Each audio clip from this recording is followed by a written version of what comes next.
Well, by way of confession, I'll say that one day, while I was speaking to a congregation in South America, I became exceedingly excited about my topic. And at a pivotal moment, I said, as the mother of 10 children, I can tell you that.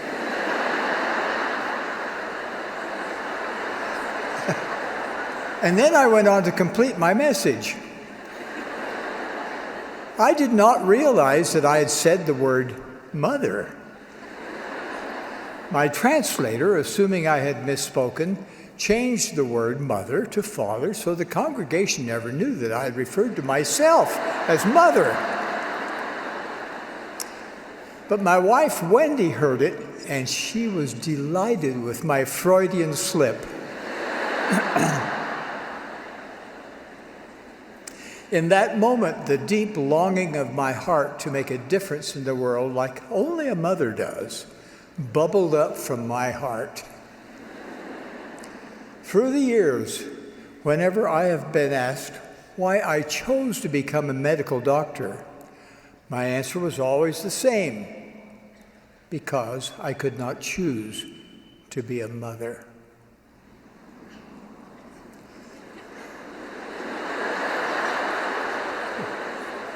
Let us talk about life.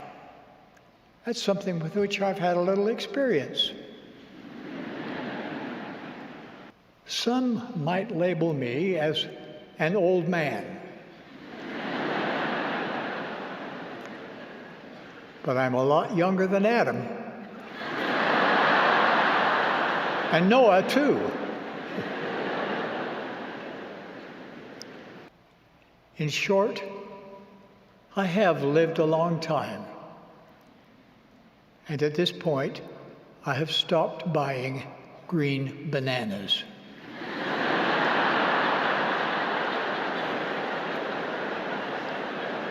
On a recent flight, our pilot announced that we would encounter turbulence during our descent and that all passengers must fasten their seat belts securely. Sure enough, turbulence came. It was really rough. Across the aisle and a couple of rows behind me, a terrified woman panicked. With each frightening drop and jarring bump, she screamed loudly. Her husband tried to comfort her, but to no avail. Her hysterical shouts persisted until we passed through that zone of turbulence to a safe landing. During her period of anxiety, I felt sorry for her. Because faith is the antidote for fear, I silently wished that I could have strengthened her faith. Later, as passengers were leaving the aircraft, this woman's husband spoke to me. He said, "I'm sorry my wife was so terrified. The only way I could comfort her was to tell her that Elder Nelson is on this flight, so you don't need to worry." In 2006, when I married Wendy, I was in for several surprises, most of them quite wonderful. One of those surprises was the number of clothing items she owned that displayed a logo. Universities from which she graduated, places she had traveled, and so forth.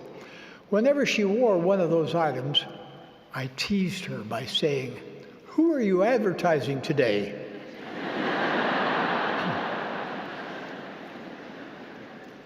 She invited me to join in the fun. Brothers and sisters, little did we know that on that day, my name would be presented as a member of the Quorum of the 12. As we didn't know, our children didn't know either. Our married daughters telephoned us between sessions. One, who was expecting a baby, said, "Daddy, I was so shocked by that announcement, I think I'm going into labor." That she did.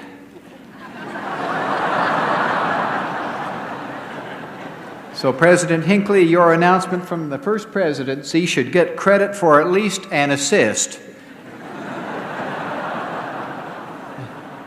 Our 22nd grandchild arrived safely last evening.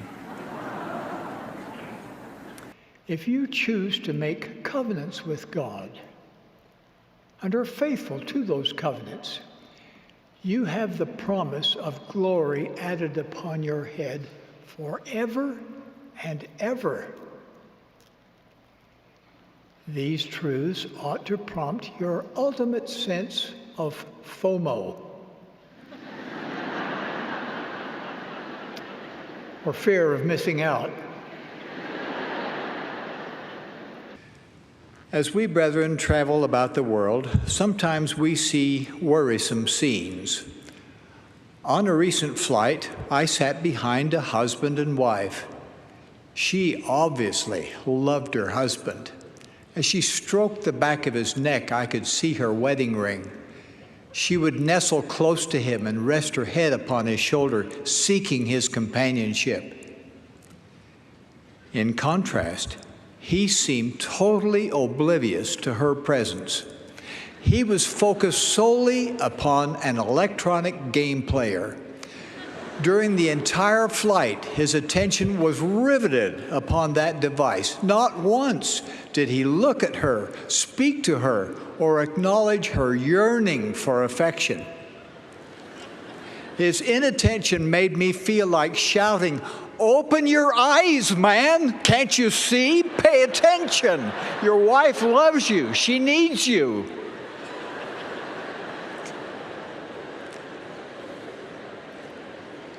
I don't know more about them. I haven't seen them since. Perhaps I was alarmed unduly. And very possibly, if this man knew of my concern for them, he might feel sorry for me in not knowing how to use such an exciting toy. In situations that are highly charged and filled with contention, I invite you to remember Jesus Christ. Pray to have the courage and wisdom to say or do what he would.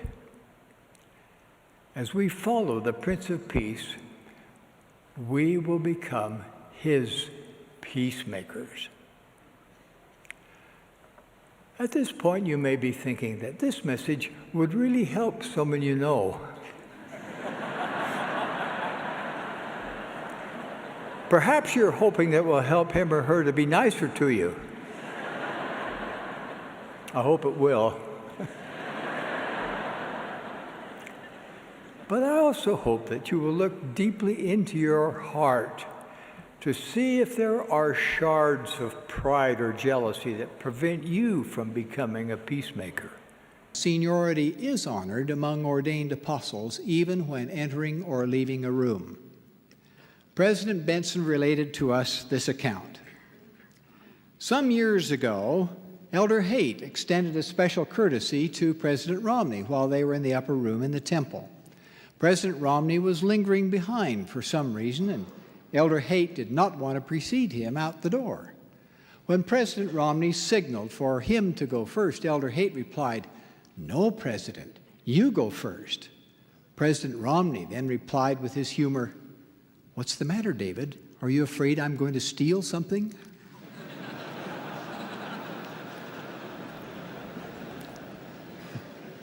May I offer counsel of a general nature, first with comments about general authorities.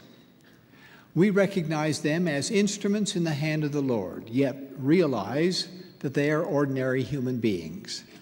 They require haircuts, laundry services, and occasional reminders just like anyone else. President Benson once shared with us a story to illustrate. He said, Orson F. Whitney was a great man to concentrate.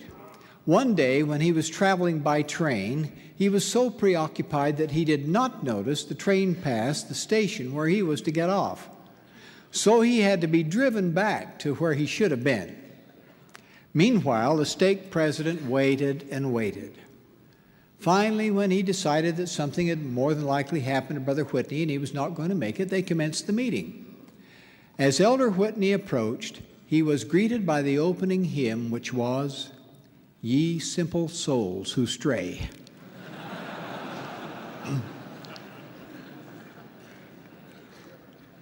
We honor such a man because of his extraordinary calling. His official acts are valid on earth and in heaven.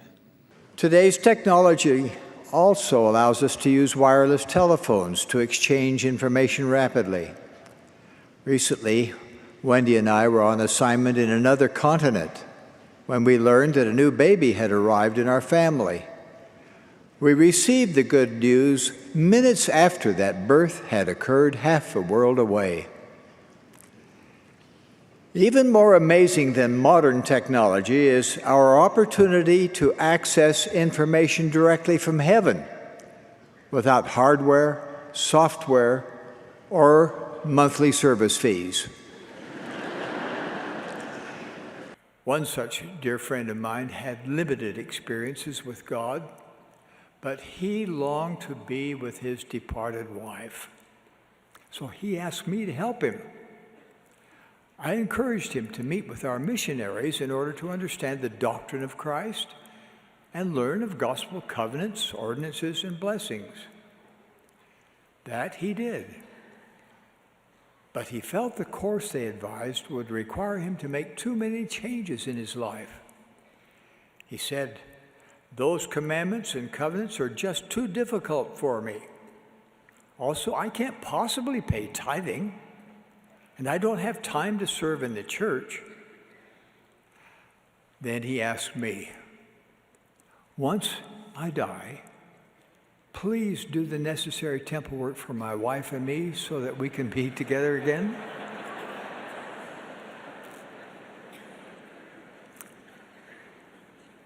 Thankfully, I'm not this man's judge. But I do question the efficacy of proxy temple work for a man who had the opportunity to be baptized in this life, to be ordained to the priesthood, receive temple blessings while here in mortality, but who made the conscious decision to reject that course. When our youngest daughter was about 4 years of age, I came home from hospital duties quite late one evening. I found my dear wife to be very weary. I don't know why. She only had 9 children underfoot all day. So I offered to get our 4-year-old ready for bed. I began to give the orders. Take off your clothes, hang them up, put on your pajamas, brush your teeth, say your prayers, and so on, commanding in a manner befitting a tough sergeant in the Army. Suddenly she cocked her head to one side, looked at me with a wistful eye, and said, "Daddy, do you own me?" She taught me an important lesson. I was using coercive methods on this sweet soul. To rule children by force is the technique of Satan, not of the Savior. No, we don't own our children. Our parental privilege is to love them, to lead them, and to let them go. Correspondence we receive at Easter or Christmas time provides refreshing memories of dear friends and relatives. Some of those messages are enriched with precious family photographs. Here's one that really caught my attention. This is one of our great-granddaughters. I'll call her Dear Ruby. This picture reminded me of her mother when she was about the same age. From my files, I retrieved this photo of Dear Ruby's mother, one of our granddaughters. I took this picture of Dear Ruby's mother some 29 years ago. Her eyes are still just as blue. Fond memories surfaced from half a century ago when Dear Ruby's grandmother, one of our daughters, was then the newest member of our family. This is one of her baby pictures. Now, she's a loving grandmother, and I am Dear Ruby's great-grandfather. I won't show you my picture as a baby. That would not help. These photographs suggest the love that links our 4 generations together.